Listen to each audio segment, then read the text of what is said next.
This right here is a jar of my DIY homemade ink wash. This stuff is great for larger terrain builds to add a level of detail and shadow into your larger builds without spending a fortune.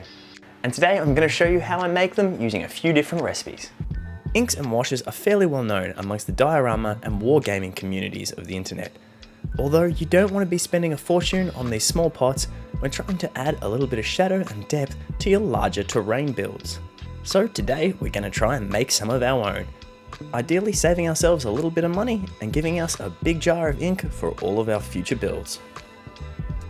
The first recipe uses a little bit of this Liquitex black ink, along with some water, some cheap brown acrylic paint, and then to keep it all from going too glossy, we'll use some gel matte medium. All of this was available at my local dollar store except for the ink, which you can find at most good craft shops. If you can't access ink, don't worry about it. I'll be showing you guys another recipe that doesn't require the ink at all. But for now, I'm going to show you how to put this one together. To start, we're just going to need a little bit of water in the jar.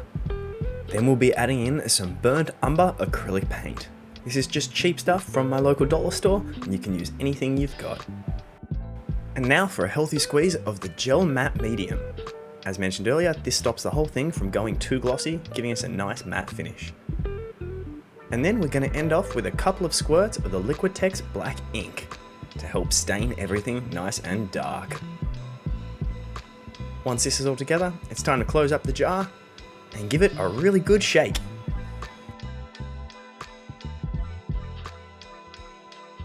And just like that, we've finished the first recipe for the DIY terrain wash.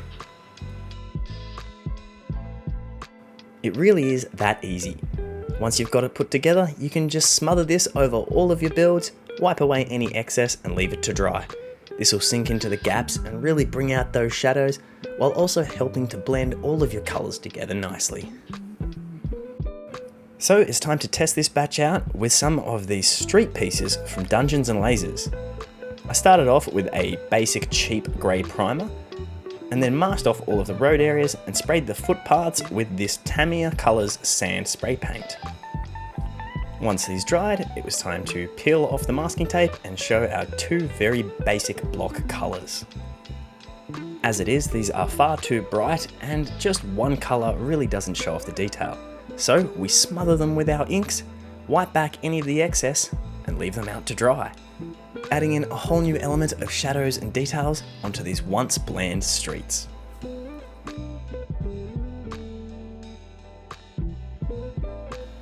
Even just applying this straight onto the single coat of the grey primer helps to bring the rest of these stone tiles to life. Again, dousing them with a whole heap of the ink, then dabbing away at any of the excess just to leave it in the gaps. And these came out beautifully to work as some nice dirty dungeon tiles.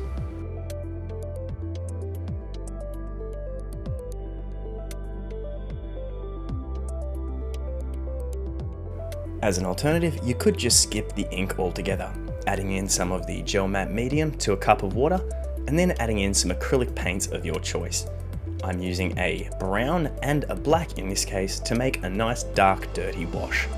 Once we have them all together, we just give it a good mix and then it's ready to apply to our model. This works perfectly, and I've actually used this for a fair few of my buildings in the past, but the addition of the ink really helps to sell the entire thing, giving me that nice dirty lived-in look that I love for my miniatures and tabletop terrain. You can really see the difference when you look at the before and afters of these models. Beforehand, they were looking far too clean, with a lot of those edges just not quite looking right. And once you apply the wash and let it dry, it really sinks into those corners and adds a whole lot of shade and dirtiness that I for one love to have amongst my fantasy builds. And here's another example of what the colours look like before the wash versus after. Going from too bright and colourful in my opinion to a nice dirty, dark medieval fantasy, whilst also bringing out a lot of those beautiful details.